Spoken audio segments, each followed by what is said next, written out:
Despite President Duterte's push for federalism, Economic Planning Secretary Ernesto Pernia says the country is not ready.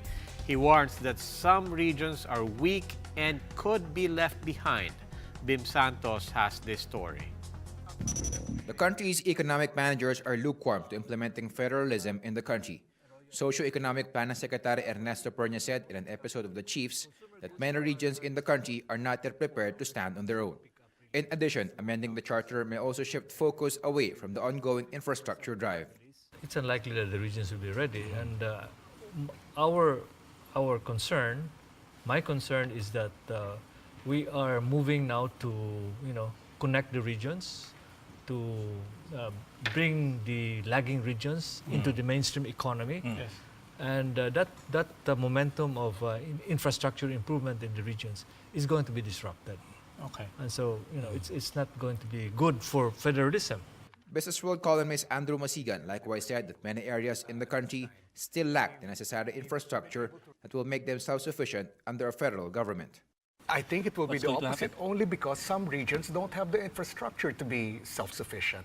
They don't have the farm-to-market roads. They don't have irrigation. They don't have the institutions to be self-sufficient.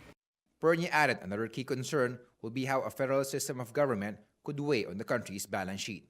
The other thing is that the expenditure will be immense if we go federalism. And, we estimate that perhaps the fiscal deficit to GDP ratio can easily jump to maybe 6% or more. And that's really going to wreak havoc in terms of our fiscal situation. And we will certainly experience a downgrading in our ratings. In a briefing, economist Bernardo Vegas, who was a member of the 1986 Constitutional Commission, said pursuing a federal government would be catastrophic at this point. I think it will be a disaster. I won't go as far as Chief Justice the bill is saying it's going to be held, but it's not necessary and it's counterproductive. Can you imagine all the duplication of expenses at all the levels and the completely arbitrary way they're putting together provinces for the so-called federal states? I mean, it doesn't make any sense at all.